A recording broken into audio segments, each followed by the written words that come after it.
Je suis Julien Trombini, le dirigeant de Metigate, j'ai 35 ans, je suis ingénieur de l'école centrale de Lille.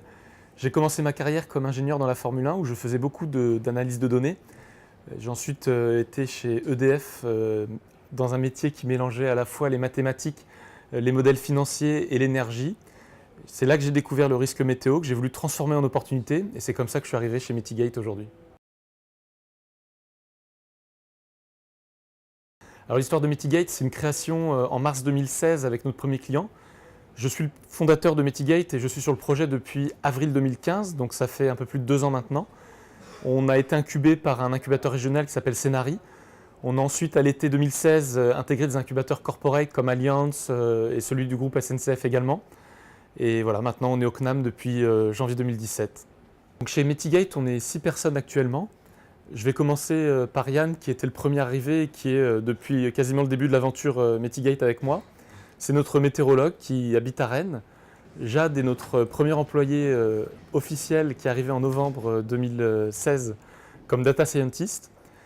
Il a été ensuite rejoint par Mohamed, aussi sur la data science au mois de mars de cette année. Et puis Stéphane, notre CTO, est arrivé également il y a quelques mois avec Pascal, la dernière arrivée qui vient nous aider sur la partie business development.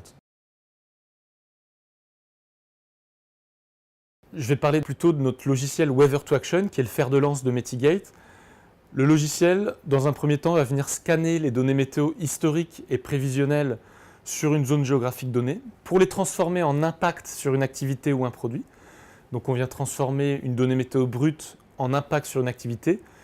Et cet impact sur une activité va déclencher automatiquement des actions commerciales et opérationnelles pour l'entreprise, pour améliorer le retour sur investissement de ses campagnes marketing, pour améliorer sa supply chain, pour améliorer la sensibilisation de son staff, voilà, pour améliorer un peu tous les aspects de l'entreprise via la météo. On a en effet plusieurs exemples de réussite avec nos premiers clients. Le premier auquel je pense, c'est Leroy Merlin. Sur le secteur du retail, on aide Leroy Merlin à optimiser l'offre finalement qu'il propose en fonction de la météo. Tous les vendeurs en magasin savent qu'ils sont dépendants de la météo. On leur propose un outil qui leur permet d'exploiter tout le potentiel lié à cette météo en s'assurant que les articles seront au rayon quand ils seront bien vendus, en faisant de la promotion sur Facebook des articles qui sont favorables vis-à-vis de la météo, etc., etc. Et voilà, on a d'excellents résultats pour le moment sur ces premiers éléments avec eux. Et le deuxième exemple, c'est SNCF Réseau, avec qui on travaille sur l'optimisation de la planification de la maintenance, et plus particulièrement sur l'anticipation de la température du rail.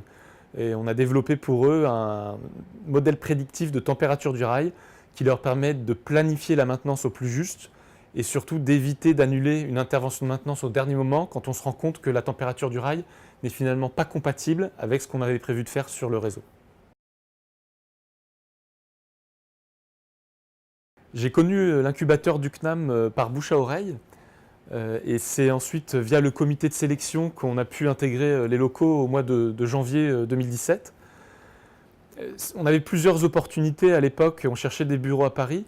Ce qui nous a séduit au CNAM, au-delà de l'emplacement magique dont bénéficie l'incubateur, c'est vraiment cette volonté de garder un incubateur à taille humaine, proche des besoins des startups, avec un mentor qui est Denis Delmas, qui nous aide énormément sur la stratégie de développement de l'entreprise, que ce soit commercial ou technique.